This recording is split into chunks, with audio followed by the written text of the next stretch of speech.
Welcome to No Construction. Uh, yeah, so I guess Denmark is trying to take the initial steps to get rid of free speech. Oh. And I'm pretty sure the US will soon follow, so probably no one will ever see this. Because part of no free speech is if you're caught speaking out against the establishment, it's going to be punishable. Because in Denmark, they're doing a thing that if you say anything good about Russia, you go to jail for, I think it was 20 years. Yeah. So if that passes and some of Denmark goes, is Russia all that bad? Just for that sentence alone, uh, they'll go to jail for probably what will end up be their life because they'll find ways to stack it on and we'll use the court's time, even though we force you to use court's time. So that's another few years. And I really think the U.S. will soon follow. Uh, I'm going to read it. For me, for you, it'll be immediate. Next week's speech as well, so that, far as I know in this moment, that uh, if I can't find time to do this, it's already there. There these politicians, elected officials of Williamson County, are so concerned about my transportation to Commissioner's Court. I mean, they're just so ass backwards.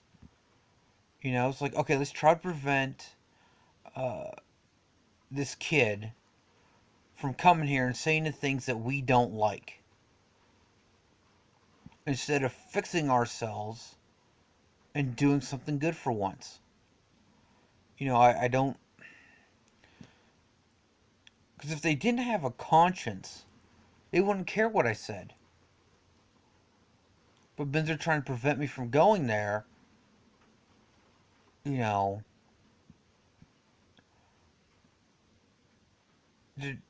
they fucking the words hurt.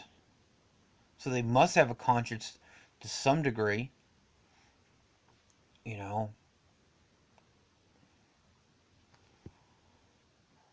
know, I told them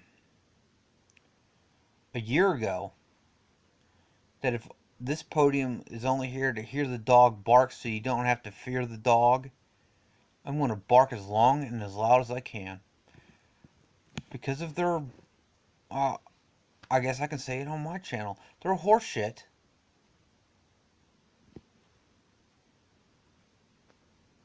I can now say things that I wanted to say at the beginning. You know? That little switch in my head says, well, this shouldn't be said. It is broken. If it needs to be said, I'm gonna say it. You know? They don't like it too bad. They're the ones that are going against the people, acting on their own. Deal with it.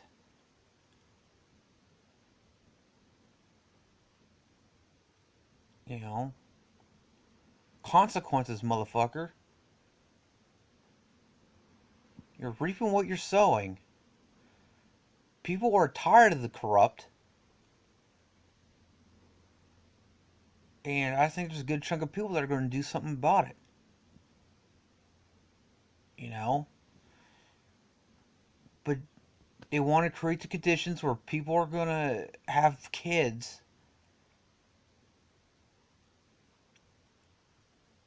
Creating conditions for people to move from California, New York, and elsewhere where they screwed up their own government and way of living.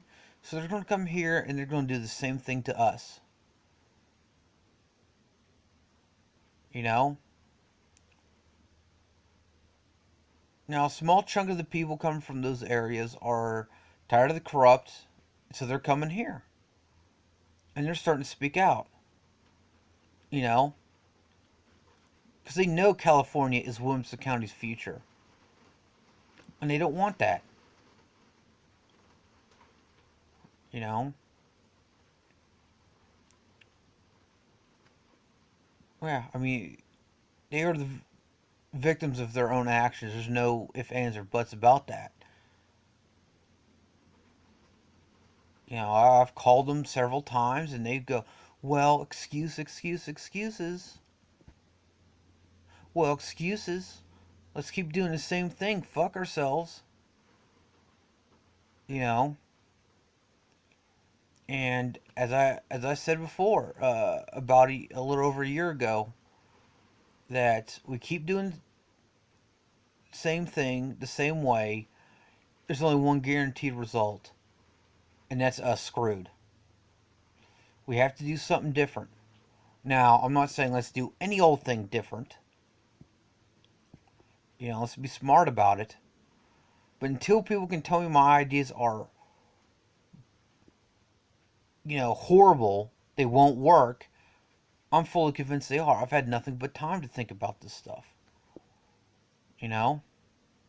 And maybe instead of wasting taxpayer money trying to figure out how to prevent me from going to commissioner's court, maybe spend that damn time looking at my ideas and see if they are viable for us. You know?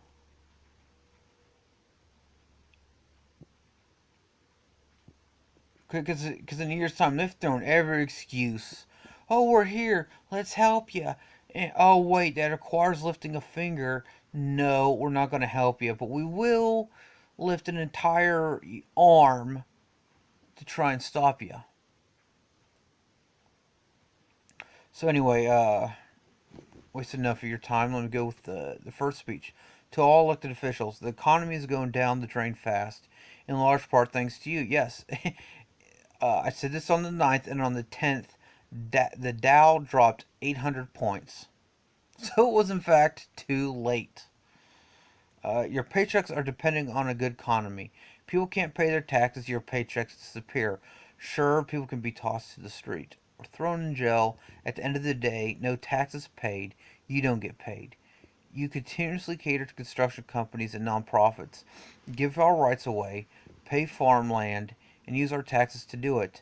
Now, the thing about the nonprofits, alright, they're being used as a weapon because what person with good moral would speak out against nonprofits and helping those in need? Alright? But it's the way the nonprofits are being used and the way they're conducting business is screwing us. Sure, if we Sure, if we change some things around, it'll be all hunky dory. Oh yeah, bring in the nonprofits, you know. But it's the way it's being done. It's screwing us. And they say it or not, they're not doing anything about it. Uh, you'll be on the street right next to us. Adding people, which increases response time. Don't hire enough responders. Guess what? If you need emergency services, they may get there too late. All because you're following that ludicrous plan. In case you haven't been watching, every time they've actually given me a little bit of time of day, they've said, "Well, it's the plan. We have to follow it." And my response is, in Iraq, driving down the road, we encounter something that's most likely an IED. Do we just keep driving down that path as if that IED wasn't there? No, we stop, we handle the problem, and adjust accordingly. So tell me, oh, let's just follow the plan no matter where it takes us. It ludicrous. Other nations' currency values falling like bricks is an understatement. It will eventually affect us because we have so many companies that are invested in foreign countries, mostly for production. I've offered many times for the county and local cities a way to collect consistent funds independent of taxes. Either most people won't be able to afford to pay taxes, or those funds will be worth pennies, regardless of how much is in the coffer. So, really, the last time this court has to turn things around so elected officials can collect their paychecks is today.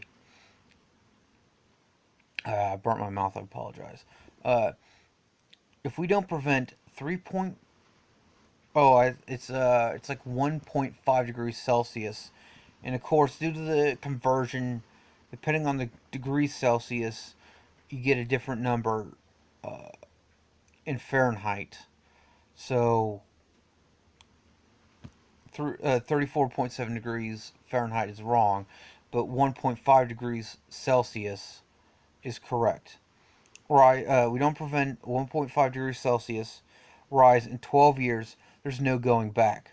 More people, more problems, and more people is killing us.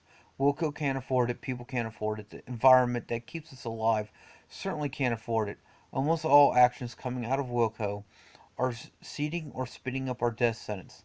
Unless politicians have the ability to rapidly adapt to a new environment, you're giving yourselves a death sentence too. Mother Nature will get you on the path you've all chosen. You continually make excuses and abuse our taxes to pay farms, accelerating the depletion of the environment that we need to live. Our future is paved with eggshells because of you. I strongly suggest you tread lightly. And as I said, the next day, stock market crashes 800 points. Well, Dow, you know. And I talked to other farm people, and they're like, yeah, well, your ideas, and I honestly believe it's because I'm about half their age. You know, as I said at the beginning, we keep doing things the same way, we're screwed. There's no ifs, ands, or buts about that.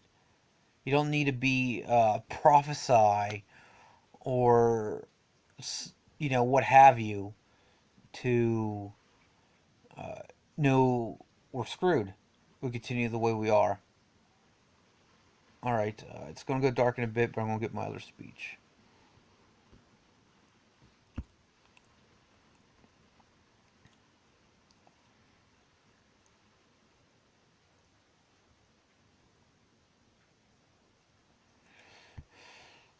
All right, I usually edit it even further the morning of Commissioner's Court, so this may not be exactly what I said, but it'll mostly be what I said.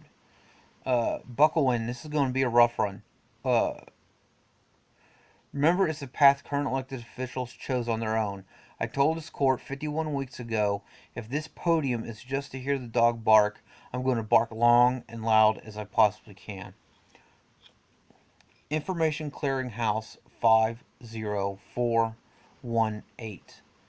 That's a website. And it's like informationclearinghouse.com/info slash for this 50418. I'm saying it slow so the lawyers can hear it. I told you people last week that day might be your last day to do the right thing, and you barely glanced my direction. The U.S. government is preparing for full-out war. Uh, they're attempting to restructure everything from American production to the government itself. I lost how many times I told elected officials those you're catering to don't care one bit about you and will tell you anything just to string you along. When this takes effect, your butts won't be in those chairs, and the same goes for the city councils. This next war, another world war or not, is going to be used as an excuse to turn the U.S. into a dictatorship. I say again, this rampant construction you're falsely approving, using any excuse Wilco can muster, is to force us into the streets or at best into the smallest areas possible. These people are orchestrating this learn from World War II. Better read the book Make Room Fast, and get mighty comfortable with it because that's exactly where we're headed, thanks to elected officials inside of Wilco. Full speed ahead to 1984. All right, Make Room is I think it was written in 30s. when the person was envisioning what the world would be like with 6 billion people, because there was around only three then. So 6 billion people is twice the amount. And regardless of population and what didn't happen, but the point of the book was that there were so many people that there were several families living in apartments. You know, at best you had a couch to claim your own. You know, you didn't have free roam or anything. And if you're gone long enough, people will take your couch and say, "Oh no, you're gone." You know, people are scrounging for food, and yeah, and that what leads into the movie Soylent Green, which has become a joke, where there's so many people in the world, they all can't be fed, and Soylent Green's running out, and then they get into these other Soylent color products, and it where it diverges from the book is the detective eventually discovers that the new Soylent products are people.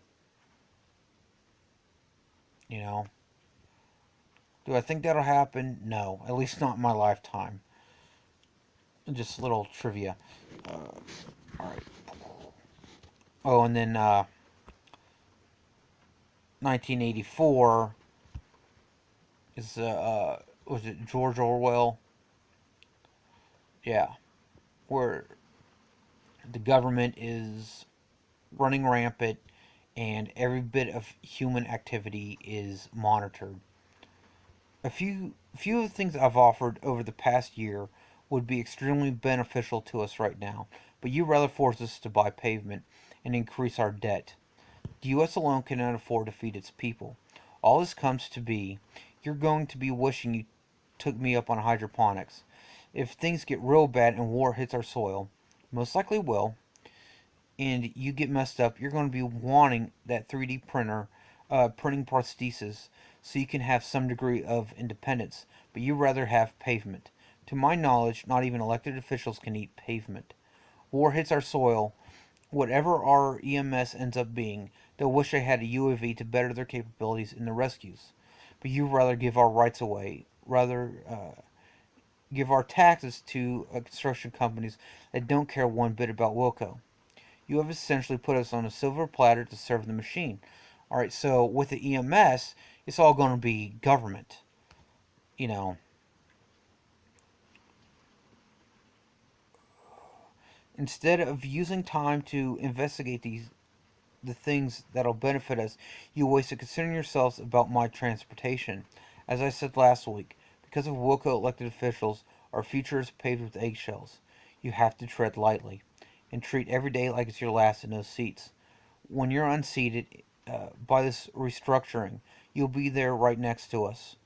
Contemplate that when you want to hide behind statutes that are an excuse to talk behind people's back.